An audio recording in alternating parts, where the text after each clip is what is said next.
again, sports fans, and welcome to the chat. I am Jeff Cook. He is Corey Smith, and this is week number 926 of the program. ET predictions for the season. You say 147. I was just hedging the thing, 148.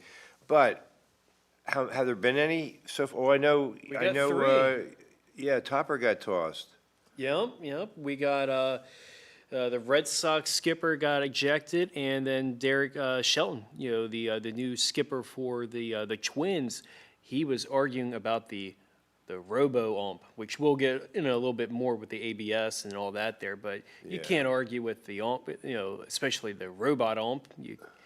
Well, I mean, everybody's figuring it out. You have like the fake helmet tap. If you don't make contact with the helmet, you're not. It's not a full challenge. Grazing the. It's like a fair catch. Whoop, whoop, yeah.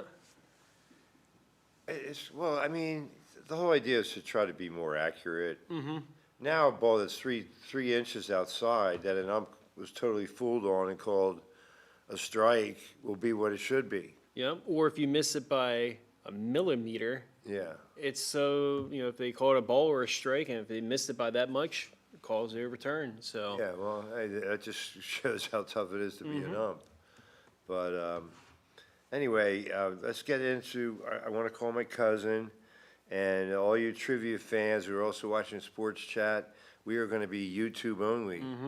So who do you have for hot seat, shining star? Well, before that, I want to thank this gentleman right here for coming on the show last week, kind of filling my spot last week. He does have a lot of personality. A little bit. Do you feel threatened at all? I was a little bit when I saw that. I wasn't watching live last week, but seeing the Santa hat and kind of he's a man of very few words there, but he exercises. He takes good care of himself. Yeah. So I just want to. Yeah, I'm sure he appreciates your gratitude. So, they kind of go back to. It wasn't my idea, by the way. I liked it, so I just want to show him Sean back gets in there credit for for that. back-to-back weeks there. But let's go with the positivity first there. I'm going to go with one low-hanging fruit, and then the other in the golf. So I'm going to go with The Gulf of America? well, You mean GOLF? well, the winner of this past event there at the Houston Open. I'm going to go with Gary Woodland. He won his first PGA Tour after getting brain surgery in September of 2023. He set the 72-hole record, for the Houston Open at 259, and this was his last PGA Tour win since 2019, at the U.S. Open. So, he was, That's battling. a great story, yeah.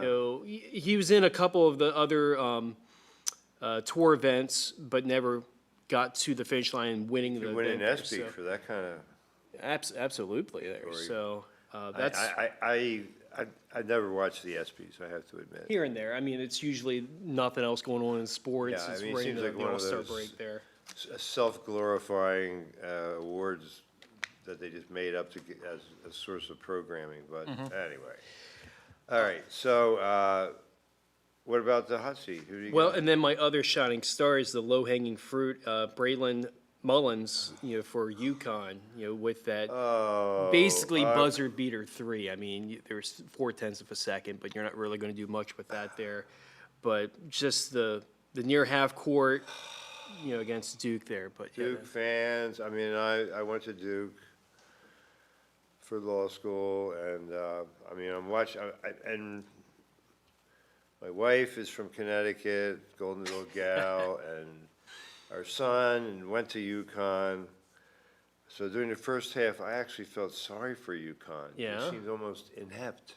I mean, if you want to read, they had nothing.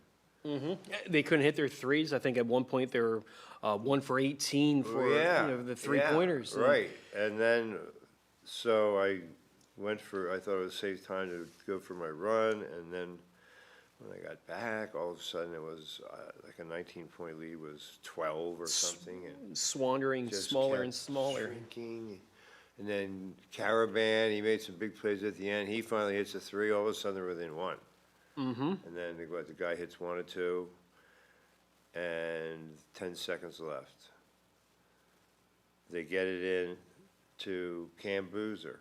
I guess he should have, in hindsight, he should have just kept the ball and started dribbling around till they fouled him. Yeah, they didn't have the 10. He was coming from the midcourt line and came forward. That you knew that was their only chance was to foul. But he saw somebody open. Their whole idea is, we'll get it in the other side of the court, and they won't have time to come back and hit a shot. And of course, then Caden, his twin brother, Throws it the double coverage, basically. and ran into double coverage. Instead of just Hold holding it. the ball and waiting until they foul him, or even, even if at that point there was, 3 or 4 seconds? Because at that time frame, Duke didn't need to do anything. There's no 10-second backcourt because it was exactly 10 seconds. Right. So that's where I didn't understand the whole passing the ball around. And then once it gets blocked, it really felt like everything was going in slow motion, just seeing that play developed, and then, how UConn did that pass quick, and then Mullins just. Yeah, how about Caravan? Like, okay, I'm a senior, I've been around forever, but I like this kid's chances of making it from 35 feet better than me. And then he was guarded a little bit there, Caravan. Yeah, Caravan. Yeah, Well, so. I know, so just to think, well, I don't even know if I have time to make a pass for him to get off a shot, so it all just came together for UConn, and as the ball was in the air, it was disbelief when it swished through the cylinder. And just the perfect angle then too. It wasn't no backboard, hit the rim. It was just the No. perfect swish. So that was my two shining stars. Well, I'm gonna keep close to home, because just on my way here, I'm driving past the Bourbon Mill, and there's a sign, and it says, New Oxford Community Impact Award, Ray Gowker, our very own founder. So I'm so proud of Ray, and I thought, well, why not make him the shining star?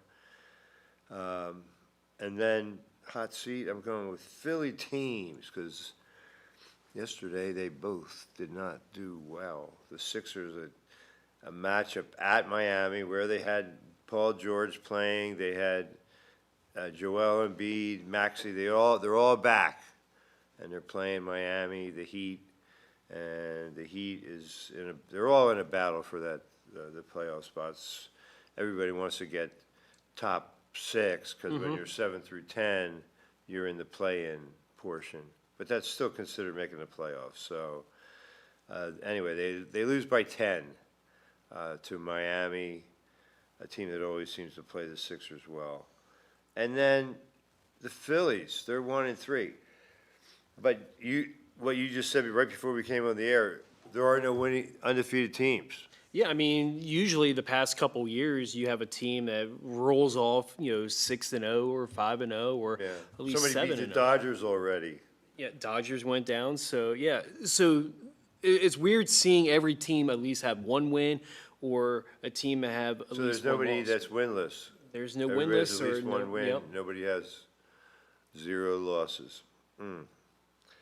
Well, it's amazing what you can do with numbers. But the Phillies, I mean, they're at home again against the Nationals. The Nationals pounded them, I think, 10-2 yesterday or something like that. These Philly fans, they get restless pretty quickly. So if the Phillies don't hit and make boneheaded plays in the field, there could be a lot more boos tonight. Yeah, I think That's what BOOS. There may be BOOZE as well. I think what Harper was 0 for 5, left 6 guys on base. So that's not when. It's not just him. I mean, you got Schwarber that's struggling. You got Trey Turner. Schwarber hit a Now homer. I saw the averages. even Bohm, you thought, oh, he was okay. I think he's 200. Stott is doing well. I think it was the only guy that was over 300. But yeah. But as a team, they're batting, 186, and that's not going to, when you're below that Mendoza line for a team average, that's not, Yeah, a well, they won winning their for- opener. That was exciting. So that means they dropped 3 in a row. So they got to turn it around tonight. they got the, Painter goes tonight. just His- going to oh, say, okay. Mr. Painter's coming in Can he to paint? Can Painter paint? paint the corners there. Well, and so. now it leads right into the ABS system. I'll say about my hot seat there, and now Oh, talk okay. I'm going to go with the Mets. Well, we're talking about just bad players right now to start the season. I'm going to go with Bo Bichette. He started his career with the Mets on a rocky note. He is 2 for 19. In the 3 games with the Pirates there, with 8 strikeouts. So he was getting the boo birds as well. So Yeah, we were like, hey, we're paying you all these $1 million, man. You got to produce. so that's Glare of the spotlight in New York. That's the one individual hot seat. The other hot seat, I'm going to go with Chicago White Sox. On opening day against the Brewers, they tied the modern day record for 9 innings for strikeouts, and that was 20 strikeouts. They struck out 20 times. 20 times. The starter, Jacob Mizorowski, had 11 strikeouts, and then the bullpen got the other 9 there. So He's on the Brewers. yeah, on the Brewers there. Mizorowski. So yeah, it's never good when you have 9 Ks on your Didn't side. Clemens strike out 20 by himself? Kerry Wood and so Yeah, okay. but having that to start the season, that is not a good banner stat there. But Well, speaking of banners, that leads us right into banner sponsors. For just $80 a month or $880 a year, which means you get 12 months for the price of 11, you could be a banner sponsor. You could have, not only are you supporting what we do, live TV, all of our taped programs, and just the whole, the website is you could spend the rest of your life traveling down the community media website, with all the stuff that is in the archives. But anyway, you could also have creative input by being a banner sponsor. Say, hey, we need a show about whatever. I hate to say anything off the cuff because I could offend someone. So here, without further ado, our current banner sponsors: Adams County Community Foundation, the Adams County chapter of the Pennsylvania Sports Hall of Fame, Adams County Trout Unlimited, Classic Antique Innovations, Destination Gettysburg, Exchange Club of Hanover, and Gettysburg Railway. So join our really outstanding septet of organizations, and I jog by Gettysburg Railway every day. That's my normal route, and it looks like maybe there's going to be a Easter Bunny sighting on the train. I don't know. I have no idea what's happening, but it's all decorated, I guess, for the spring holiday, and we'll see. Hey, yeah, I could put shining stars. My rugby team, we won an 8-team tournament at Millersville. there we Beat go. Johns Hopkins in the final, beat York College in the semifinal. So I'll say Gettysburg College men's rugby sevens team. It's definitely worthy of the SS Shining Star. Yeah. Well, listen, go ahead. What else do you have to say? I mean, what was your takeaway with the ABS, the automatic ball strike so takeaway? just to review, and I want to call my cousin Jack, and he's a big Phillies fan. At least we used to be Phillies fans. We're quick to jump off the wagon. But if you want a challenge, you tap your helmet, and you get 2 seconds. 2 per 9 innings. So the best way is to explain this is if a team gets 2 incorrect calls, you're done. Yeah. So you Okay, can so have. if they're right, you don't lose the Yep. challenge. So like the most challenge that we saw so far in a game is 10. They got them all right? I think they were 7 for 10 there. So you just keep on going until you have 2 incorrect calls. So far this season, there has been 175 challenges. How many were successful, do you know? I don't have the breakdown with the hitter or picture, but the catcher success rate is 64%, 59 out of the 92 times. So it's something. I mean, the one umpire that's really getting scrutinized the most is probably CB Buckner. He, I think, missed like 35 calls, but only 7 of them were challenged because it's a matter of, hey, when do you want to use your challenge? Because if you It's all in use, the timing of it and the count. do you want to challenge in the first inning when it's nobody on base, or do you? Yeah, like if you have 2 strikes, you don't, and you feel like you shouldn't be called out, that's a good challenge, unless you lose. It's almost like looking at it in football. When do you want to use your challenge? Depends on the score. Running back gets 3 yards. Do you really want to challenge that? It's 2nd and 7, or do you want Challenge the spot of the 2nd ball. and 10? Yeah, right, So, No.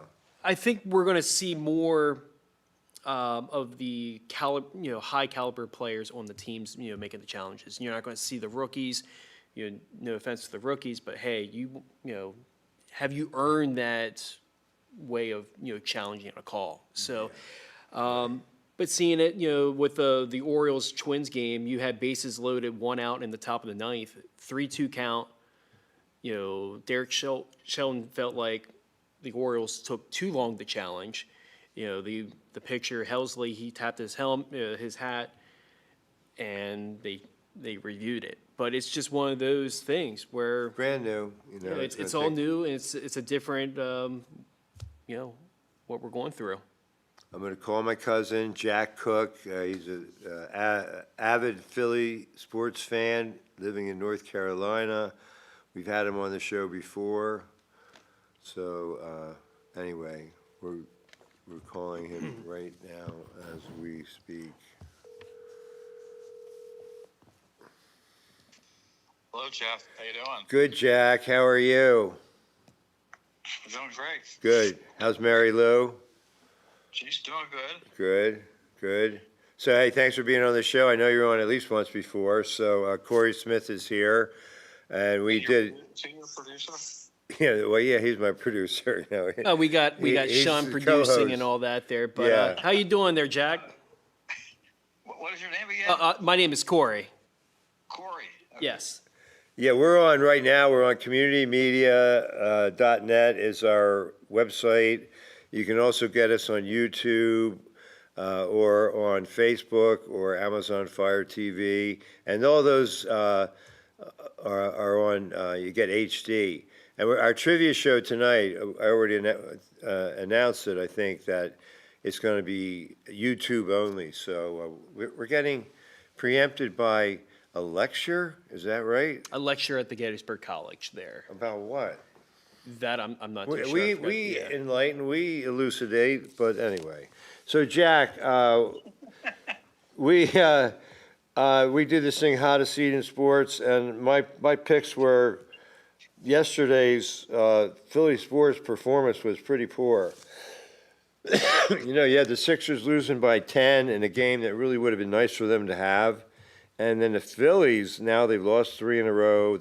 Corey tells me their team batting average is 186. So we know how fickle Philly fans are. Is it time to jump ship already? I'm a little bit concerned myself. Looks like the age may have caught up with the Phillies. I know, yeah. You wonder about that. I mean, bat speed, Bryce Harper, Schwarber. Turner, yeah. So, yeah, I mean, I heard there was some booze yesterday, and I was thinking the game was at D.C., because you probably remember, Jack, when the Nationals first started, it would be, when the Phillies played down there, it would almost be like a home game for the Phillies, because I went to a lot of games in those days. It was easy to get tickets. But I guess now they have their own fan base. So tonight's a big game. I mean, what was it, 10-2 last night? 13-2. 13-2, thank you. Oh, I knew it was bad. So So, I mean, there's already talk of getting rid of X or Y. I mean, what, Taiwan Walker, he didn't help his situation. People are probably already saying that we'll eat the 18 million, just get rid of him. I mean, he had a pretty good year last year, and the year before that, he actually won 15 games for the Phillies. So they paid him all kinds of money. What's going to happen with Taiwan Walker? I don't think the Phillies are going to give up that money they've invested in him just to let him go. They'll Yeah, I probably mean, hang on to him for a long time, as long as they can. well, unless he, I don't know what his ERA is. It's not good. The first start was not good. So now we got Painter going tonight. What do you think? What do you expect out of him? I have my fingers crossed that he'll do well, Right. but I've had my fingers crossed the first 4 games this year, and things have gone poorly. Yeah, except for the opener. And then that was an amazing stat. Duran was the first guy ever to save, the first closer to ever save a home opener. That seemed weird. That never happened before. I don't know. Yeah. So, so you got that whole age factor. I guess it's too early to write him off, but Crawford, what do you think of him so far? Too soon to say? Well, he's the only one that's been hitting the ball, getting some hits. Yeah, And then they didn't play him yesterday. What's that all about? I mean, he's the only player that was hitting, and then he doesn't play. was that a left-handed pitcher? I believe so. Yeah. Yeah, But so maybe that's, everybody else he's faced has been left-handed. yeah. He's been hitting them. Well, man, I don't know.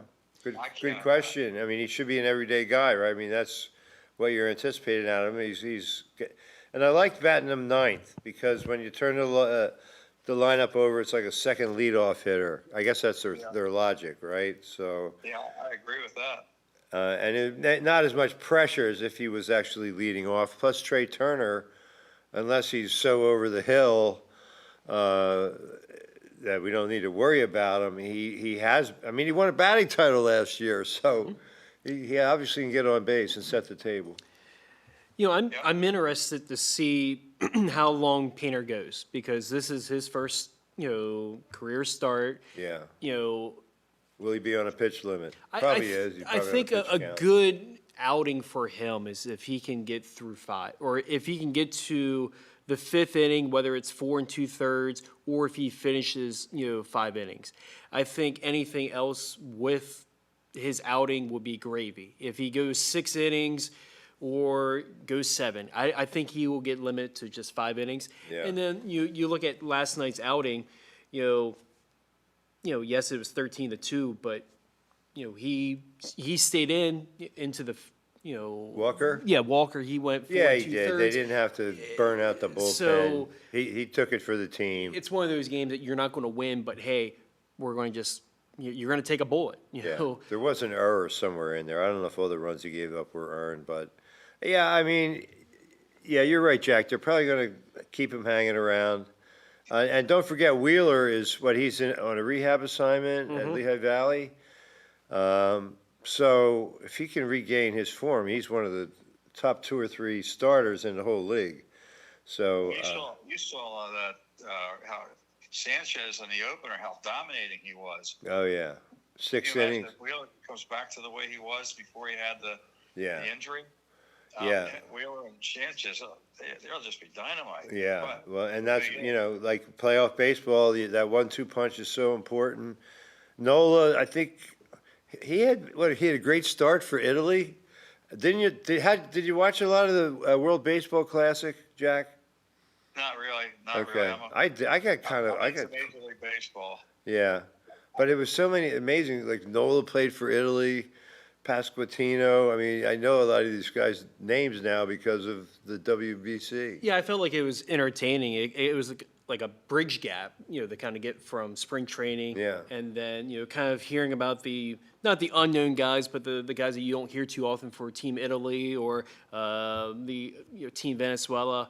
Yeah, So kind of hearing Venezuela, that how there, so- appropriate with everything that's going on between the two countries that they beat the United States in the championship game. amazing. But, just seeing it that angle there, it's, where the Phillies are at right now, 1-3, and the rest of the teams are 3-1. It's, still 4 games there, but you want to, start winning series and, kind of, make hay, because before you know it, it could be 5-6 games behind, the leaders of that division there. Yeah, right. There's pressure to figure it out pretty quickly. There is one thing I said incorrect. I said that every team has at least one win and every team has at least one loss. There is one team that is still winless, and that is the Athletics. They're 0-4. So I just want to Well, make that correction there. Yeah, So they have some interesting pieces, but they're still playing in a minor league park. yeah, they're still in Sacramento. So Yeah. So, Jack, what do you think of this robot stuff with the ball and strikes calls in Major League Baseball? I'm not really sure how is that working. I mean, does the pitch come in and then Yeah, Corey, I'll let Corey explain it because he has a pretty good handle for it. yeah, so the best way to explain this is, you get 2 challenges in a game. It's only the catcher, the hitter, the pitcher. They can't look into the dugout. They have a split second. Do they want to challenge it? Hey, that's not a strike. That was a ball. That was a ball. That should have been a strike.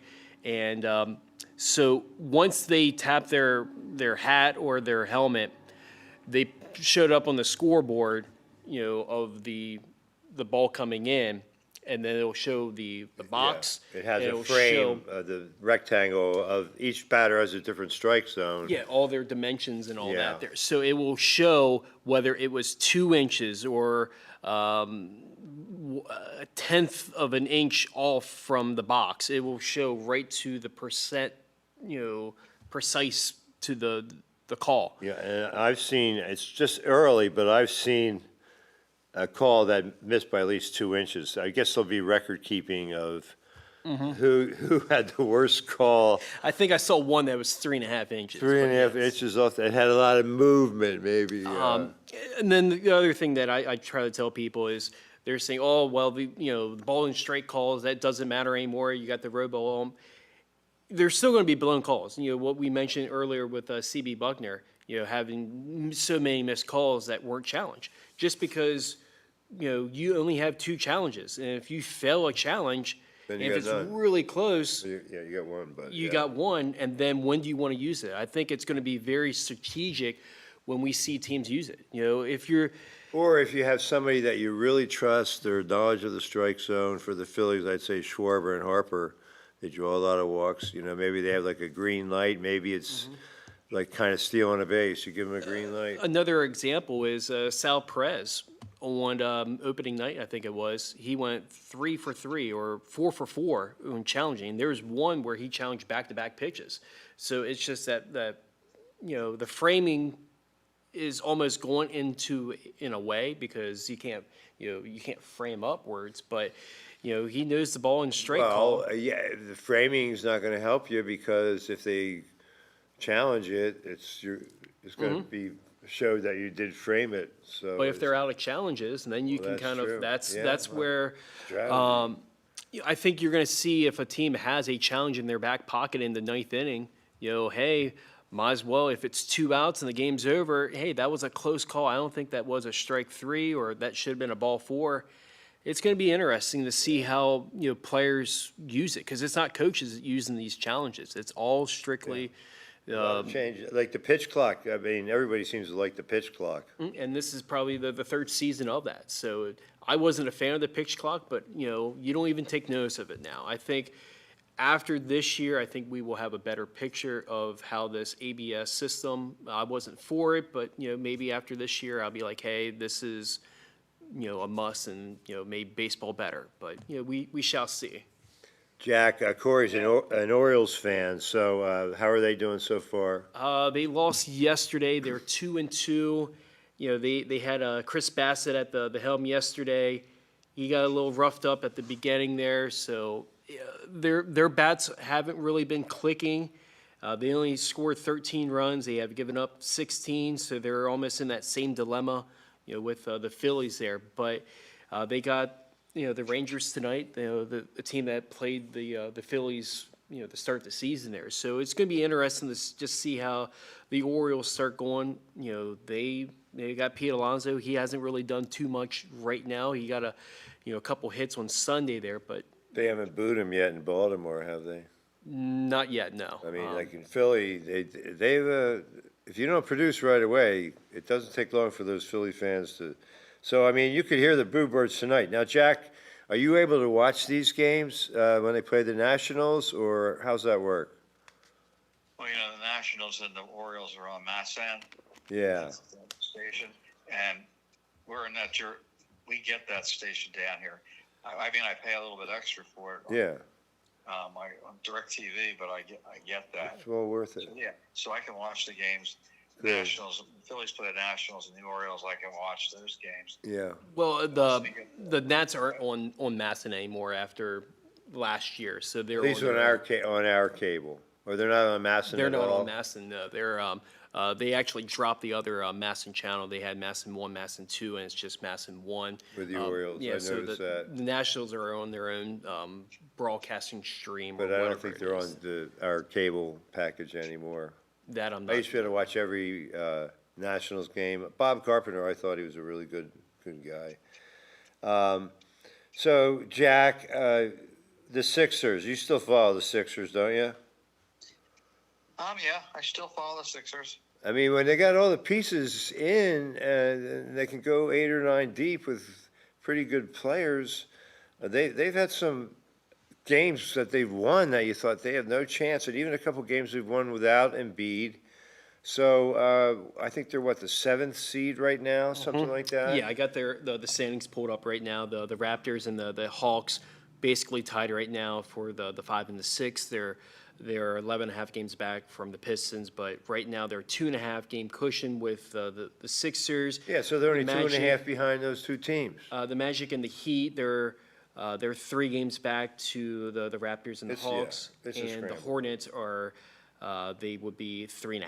So you got a mush pit right now with those 6 teams there. So I thought the game, the win at Charlotte, I think I listened to that on the radio. That was a really big win, the way they pulled that one out. But I guess they just weren't in the game last night. I didn't really follow it. I just saw the box at the end of the game. So, Well, I listened to the game last night, and it was like back and forth, back and forth. One team would score 10 points in a row, and then the other team would come back and score 10 points in a row. yeah. Then when it got down to like a minute or two left in the game, for some reason the Sixers couldn't make a shot, and the Heat rattled off like about 10 straight points with about a minute to go, and the game was over. Oh, boy. Yeah. So, but I think the Sixers, if they stay healthy, which is a big if, Yeah. I think they can go into the fairly deep into the playoffs. But I don't think Embiid's going to get hurt. We all know that. Yeah. Paul George, he's an injury machine himself. Yeah. So, Well, he was I'm well not- rested after those 25 games out, so we'll see what happens. So, Final Four, you follow college basketball too, right, Jack? I'll tell you, the last few years I haven't followed as close as I used to because I got kind of tired of all the money. I know. Plus, These are not really student athletes anymore. They're just athletes. The coaches leaving. I mean, the coaches jumping ship for a better contract. The players transferring to get more money and whatever. Mm-hmm. It just doesn't seem like college basketball anymore. I know. Or, they play at 3 different schools in 4 years or whatever. Yeah, I know. I kind of feel the same way. Now, I was rooting for Duke. I was watching that game. Because Nancy is a big UConn fan, and Chad, and so I felt sorry for him because Duke looked like they were on another level. But then it's turned around completely in the second half, and we all know how it ended. I was in shock. I couldn't believe it. Yeah, I didn't watch or listen to that game, but I heard from people at church that I was the next day were really talking how an exciting game it was. Yeah, well, yeah, I mean, 10 seconds to go, Duke's up by 2. They get it in, pass.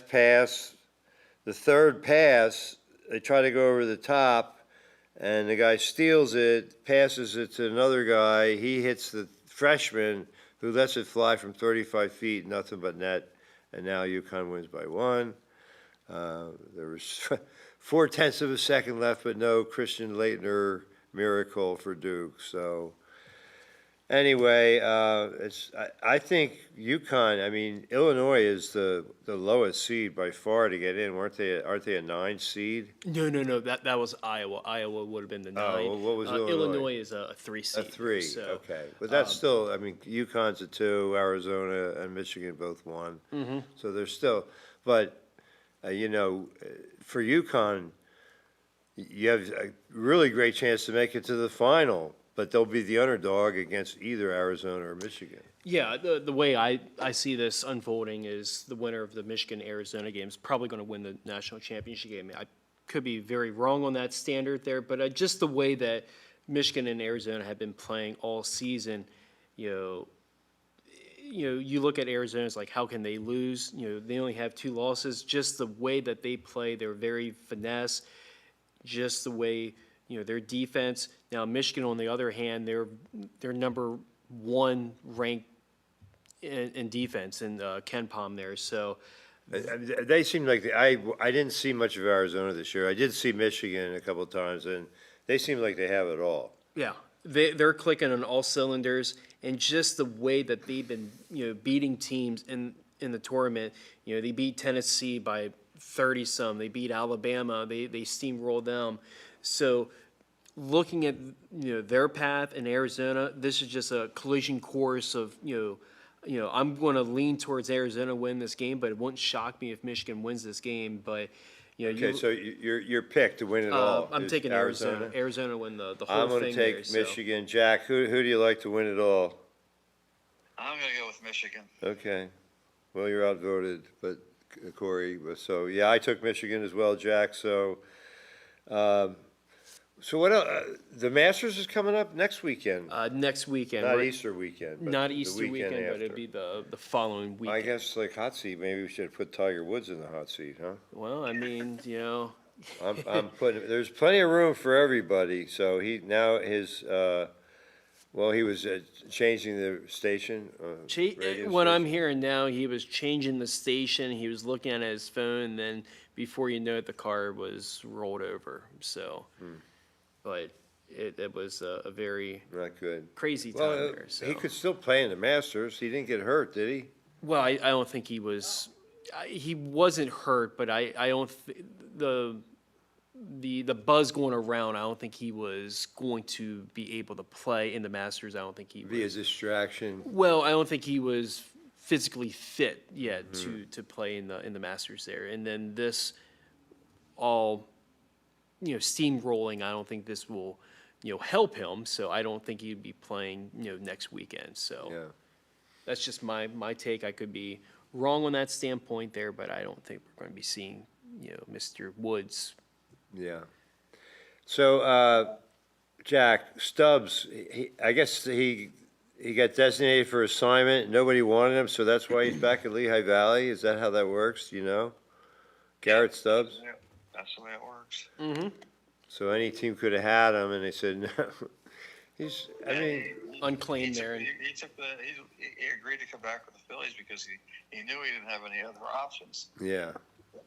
with their farms with Lehigh. Man, he's a great teammate. Even at Lehigh Valley, I'm sure he's a great teammate. So I mean, he's well loved in the Phillies organization. That's for sure. I know the pitchers like him and everything, but man, he can't hit. I know that's a bit of a problem. He does. He bats lefty, but Marchand's a switch hitter. So, and he homered. He homered. Was that last night? Yeah. So anyway, hey, winter meetings or something? Well, the owners were having some meetings out in Arizona.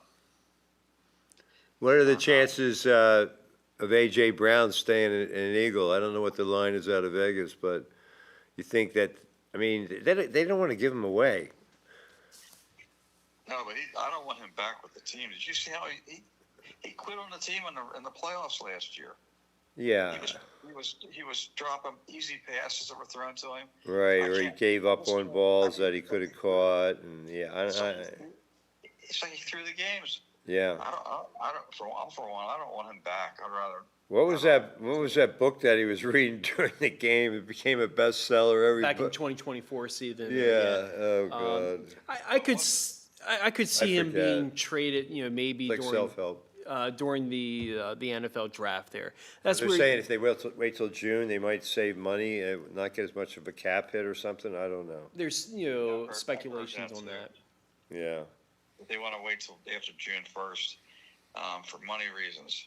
I Well, don't makes sense. understand it, but Well, I guess certain teams say, well, I mean, certain players, they are bad in the locker room, and eventually, I mean, you think of Antonio Brown, I guess he's the classic example of, despite all that talent, it came to a point where nobody wanted him anymore.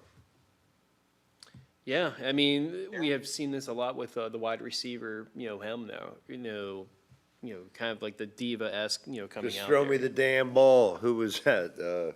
T.O. and all that Wilt money they're Williams? making. Yeah. Yeah, all that I money, know. they're gonna I blow it. know. They just blow it. Yeah, I know. How stupid can you be? Well, I know, and a lot of people have so-called friends and family, like, isn't Alec Boehm suing his parents for mismanagement of his, His, Funds? Yeah, the money part of his contract. yeah, so. All right, well, listen, Jack, it's been great catching up with you. Give our best to Mary Lou, and we'll do this again soon. I Of will. course, nice talking to you. Yep, Yeah, have a nice nice talking. one there, Jack. All right, we gotta go. Jack, thanks so much, and I'll be in touch, all right? Okay. Thank Thanks for you. having me on. You're welcome. Thank you. Bye. My favorite cousin.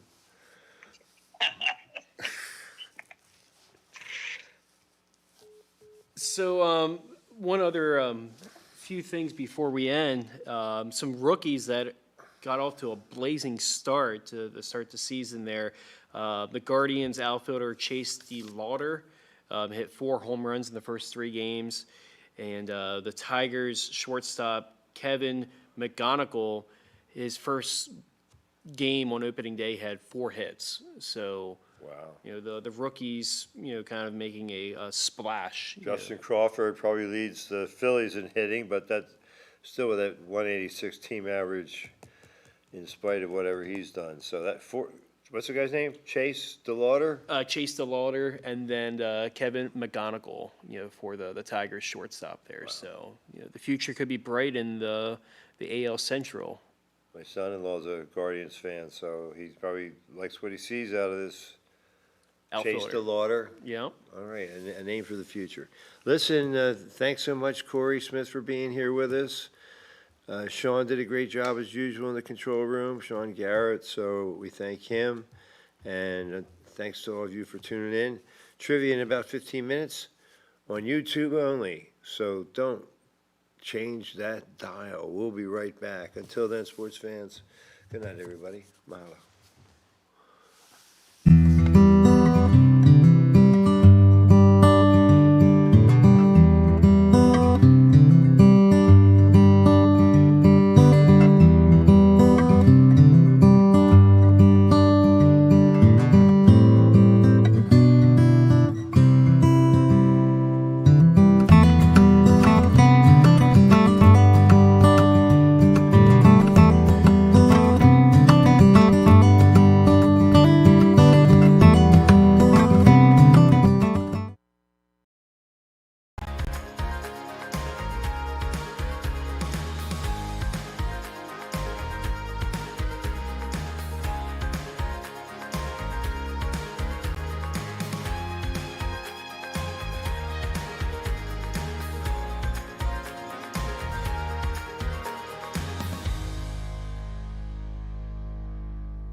catching the wind in my